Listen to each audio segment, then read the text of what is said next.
how to value real estate based on rental income. In this video, we're going to take a very complex issue and make it super simple. By the time I'm done, you'll have a quick way while driving in a car, you see a property and you'll know, is this worth it or is it in the ballpark? I'm telling you, this has saved me over and over again because emotions can get involved. You definitely want to watch this video so you learn how all of this works, and it can best serve you and your family to provide financial income forever and ever. Now, I got a little bonus for you.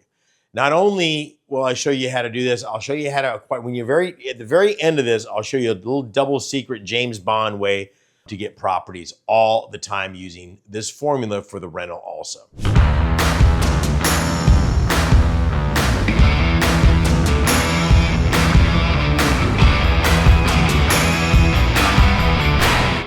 Okay, so there's a couple of ways you can determine value based on rental income.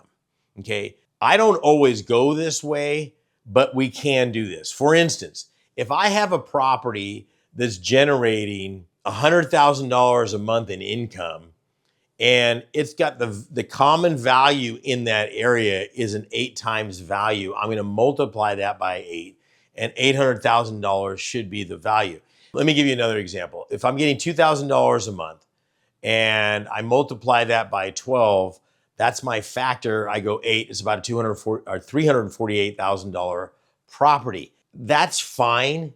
And I'm going to let the spreadsheets do that. I go about it from the different angle because none of that takes into consideration your vacancy factors, your rehab values, and what I'm looking at there. What I'm looking at is, look, at the end of the day, if it's costing me $1,000 a month for the money to buy this property, and I'm getting $2,500 a month with, let's say, a 10% vacancy factor, am I making money on this and what's my percentage on that? That's where I'm looking at.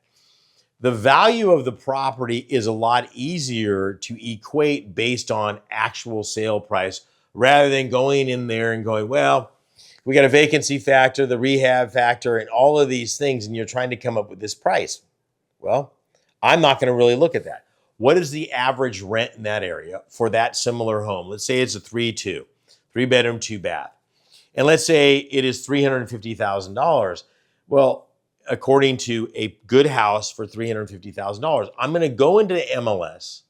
I'm going to find, you want to write this down. I want to find 3 properties that have sold in that area that are similar in value. Okay? Or 3-bedroom, 2-bath. What did they sell for? I add all of those up, those sale prices, not for sale, not I want to sell, they've actually sold. Now, how far back you go depending on the market and conditions. Right now in some of these wonky markets, I really don't want to go back any more than 3, maybe 4 months, okay? So anything in that gap, those are going to be my comparable sales. Then what I'm going to do is I'm going to take the square footage, I'm going to add all 3 of those up. So now I've got the total of 3 properties, the total of square footage. I'm going to divide those by 3 because there are 3 properties. That's going to give me an average sale price, and it's going to give me an average square footage. Divide the square footage into that average sale price, and that's going to give you price per square foot. That's really what we want to know. Now, if I'm going in there and I'm finding a $350,000 property, that's the ARV, after rehab value. Very important to note that. So I'm looking at this property going, it needs a little bit of work, but I can buy it through a tax deed at $100,000. If I put $100,000 into it, I'm only in it 2, and it's worth $350,000. So now I've got $350,000 worth of equity. I can rent the property out for $2,000 a month. My cash on cash return is about 12%, minus out a 10% vacancy factor. Maybe that's 10, and I'm still good to go on that. So this is back of the napkin math type of situation on that, but it gets me to my number. Am I looking at an equation? Some of you get so caught up in the exact art of it, you never make a decision. I'm trying to figure out how quickly I can make that happen. Now, if you're out there and you're buying properties at full market value, well, shame on you. I just don't do that. So unless I'm getting a 15% or higher rate of return on my money when it comes to rental income, I usually sell it. So let's say I go into, there's a property I'm thinking about right now. I've got about $100,000 into this property, a little more, but just barely. So we're going to keep it simple, simple, simple. It's worth 248, 250, we'll call it. So I got $150,000 worth of equity. The property rents out for $2,500 a month. Okay, so I'm looking at close to $27,000, $28,000 worth of rental income a year. You back out that factor in there of, let's say, 10% vacancy factor. I'm still making over $22,000 a year on that property. I've only got $100,000 into the deal. So on that deal right there, just because most people can't do that because they don't have that much equity. Okay, I've got myself an ROI on that property of about 22%.